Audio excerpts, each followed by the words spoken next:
नमस्कार, मैं विपिन कुमार पांडे। कुछ समय पहले ब्रिटेन की एक संस्था centre for economic and business research ने एक रिपोर्ट जारी की जिसमें कहा गया कि 2028 तक चीन की अर्थव्यवस्था अमेरिका की अर्थव्यवस्था को पार कर जाएगी। यानी 2028 में चीन अमेरिका से ज़्यादा आर्थिक शक्ति बन जाएगा, उसके पास अमेरिका से ज़्यादा जीडीपी होगी। और ये जो एस्टीमेट आया है 2028 का, ये पहले जो एस्टीमेट आया था वो कहा जा रहा था कि 2033 में, यानी 5 साल पहले ही अब चीन अमेरिका से ज़्यादा powerful country, in economic power country बन जाएगा। तो उसके साथ एक और भी आया है कि कहा गया कि भारत दुनिया की 5वीं अर्थव्यवस्था बन चुका था, लेकिन कोविड-19 में भारत की विकास दर के एकदम डाउन हो जाने का, नेगेटिव हो जाने के कारण पुनः इंग्लैंड 5वीं इकोनॉमी बन गया है। और 2030 के बाद 2033 तक, लगभग 33 तक फिर भारत तीसरी अर्थव्यवस्था बन जाएगा। यानी 2024 तक इंग्लैंड को पछाड़ सकता है और 2030 के बाद या 33 तक दुनिया की तीसरी अर्थव्यवस्था बन जाएगा। फिलहाल इस समय अमेरिका पहले नंबर पे है, दूसरे नंबर पे चीन है, तीसरे पे जापान है, चौथे पे जर्मनी है, 5वें पे इंग्लैंड है, 6वें पे इंडिया है और 7वें पे फ्रांस है। तो इसका प्रभाव क्या होगा?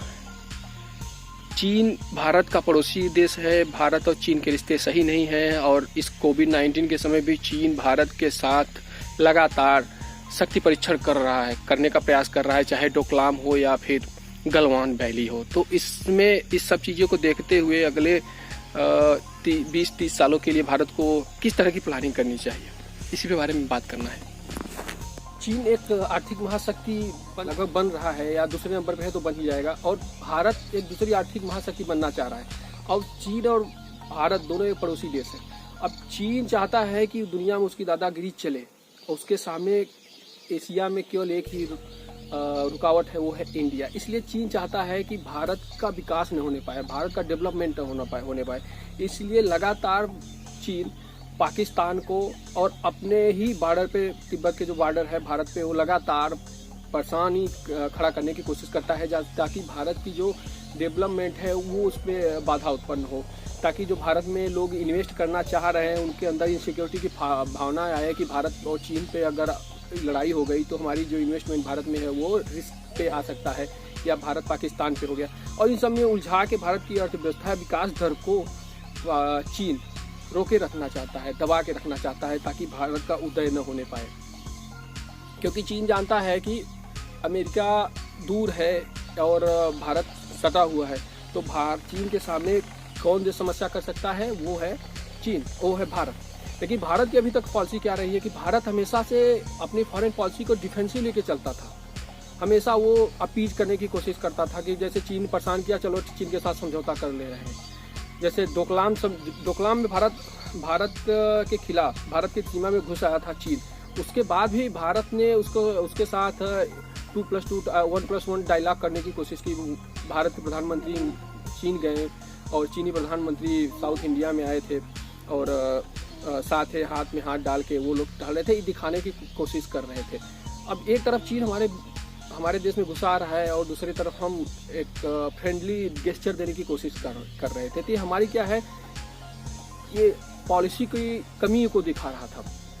अब देखिए, ऐसा होने के बाद भी, डोकलाम में ऐसा हुआ था, उसके बाद भी कोविड-19 चल रहा है, दुनिया परेशान है, भारत भी अपने हेल्थ इश्यूज को लेकर परेशान है, अपने लोगों की स्वास्थ्य को बचाने के लिए परेशान है, लॉकडाउन किया है। उधर गलवान वैली में चीन घुस के चला आ रहा है और लड़ाई हो रही है, उसमें हमारे 20 सैनिक शहीद हो गए, 20 सैनिक हमारे शहीद हो गए। तो हमारी ये कमजोरी दिखाती है। हम जागते तब है जब हमको थप्पड़ लगता है, फिर सो जाते हैं। अभी की सरकार थोड़ा सा जागी है, लेकिन अब भी हमारी जो पॉलिसी है हमको लगता है कि अभी डिफेंसिव है। भारत क्या कर सकता है? भारत चाहे तो जैसे चीन पाकिस्तान का यूज कर रहा है, वैसे भारत चाहे तो चीन का जो पाकिस्तान है, वियतनाम है, उसके साथ समझौता कर सकता है। उसके साथ जैसे भारत वियतनाम मांग रहा है, ब्रह्मोस मिसाइल मांग रहा है, भारत वियतनाम को ब्रह्मोस मिसाइल दे, वियतनाम को दे, फिर फिलीपींस को दे, और भी जो आसपास के देश हैं, साउथ कोरिया है, उसके बारे में सोच सकते हैं। साउथ ईस्ट एशिया में या साउथ कोरिया में, वहाँ के उस देशों के साथ भी रिश्ते बना सकता है। क्वाड ग्रुप को और मजबूत बनाने का सोचना चाहिए। और साथ ही साथ भारत को अपनी डिफेंस की जो पॉलिसी है उसको जब तक ऑफेंसिव नहीं बनाएगी, अग्रेसिव नहीं बनाएगी, तब तक चीन के साथ वो सामने से वार्ता नहीं कर पाएगी। जैसे चीन हमारे साथ हमारे बॉर्डर में घुस आता है, तब हम उससे बात करने जाते हैं। क्यों ना हम भी चीन के बॉर्डर में घुसे। आए दिन खबर आती थी, पहले खबर आती थी चीनी सैनिक भारत के बाउंड्री सीमा के अंदर इतने किलोमीटर घुसा है। फिर यहाँ से वार्ता हो रही है, डीजी की वार्ता हो रही है, डीजी लेवल की वार्ता हो रही है।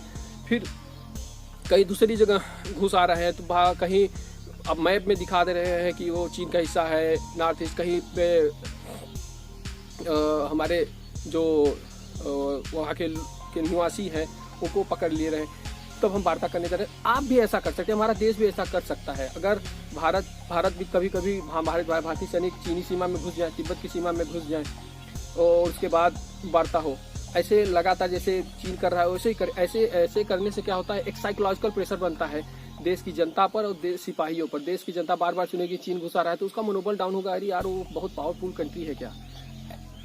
और सैनिकों में भी कहीं न कहीं मोरालिटी पे असर पड़ सकता है। तो इसलिए भारत को भी चाहिए कि अपनी जो डिफेंसिव फॉरेन पॉलिसी है चाइना के लिए, उसको थोड़ा सा ऑफेंसिव बनाए। वो भी वियतनाम के साथ समझौता करे, वियतनाम के साथ न्यूक्लियर डील करे, फिलीपींस के साथ न्यूक्लियर डील करे, ताकि चाइना को भी दबाव पड़े कि अगर हम पाकिस्तान के साथ कुछ करेंगे तो हमारे साथ भी ऐसा हो सकता है। वियतनाम ने चीन के दांत खट्टे कर दिए थे 1979 के लगभग। चीन वियतनाम पे आक्रमण किया था, छोटा सा देश, लेकिन वियतनाम को कुछ नहीं कर पाया। तो इस तरह से भारत को भी चाहिए टिट फॉर टैट करे। और एक थिंकिंग एक चीज है कि लॉन्ग टर्म में वही देश सक्सेस करता है जिसकी इकोनॉमिक पावर स्ट्रांग हो। अगर आप लड़ाई कर रहे हैं और अपने कमाई को छोड़ दे रहे हो, अपने आर्थिक जो स्रोत है उसको नेग्लेक्ट कर रहे हैं, तो आप निश्चित ही डिफीट हो गए। यही कारण था भारत में इंग्लिश जो थे, अंग्रेज थे, वो सक्सेस हुए। फ्रेंच, डच, पुर्तगीज ये सब हार गए।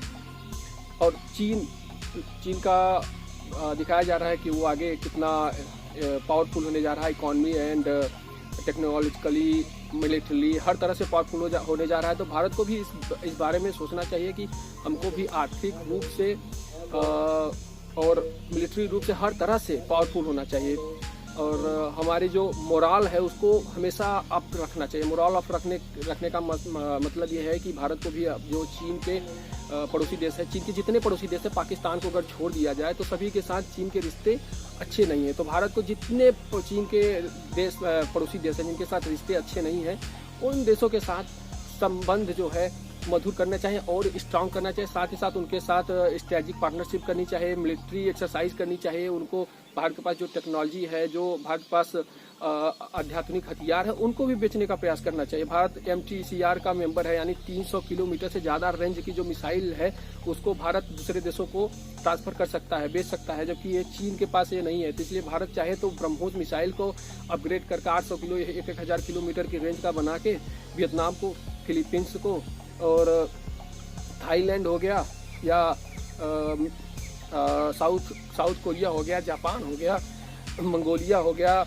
या सेंट्रल ईस्ट देशों के जो कंट्रीज हैं उनको वो सेल कर सकता है। इससे क्या होगा कि चीन और पाकिस्तान के ऊपर दबाव बनेगा, तो वो सामने की वार्ता होगी। और इस तरह से मुझे लग रहा है कि लॉन्ग टर्म में भारत को भी फायदा हो सकता है। और भारत जो है वो भी थर्ड, अब फर्स्ट सेकेंड तो मुझे नहीं पता, लेकिन 2030 के बाद 32-33 तक लगभग थर्ड बिगेस्ट इकोनॉमी बन जाएगी। तो भारत के पास भी पावर रहेगा, भारत के पास भी जनसंख्या रहेगी, मिलिट्री के सारा चीज़ रहेगा। तो भाई ये सारा चीज़ देखकर यही आशा की जा सकती है कि भारत भी चीन को इसी तरह से जवाब देगा। एक बड़ा छोटा सा एनालिसिस था।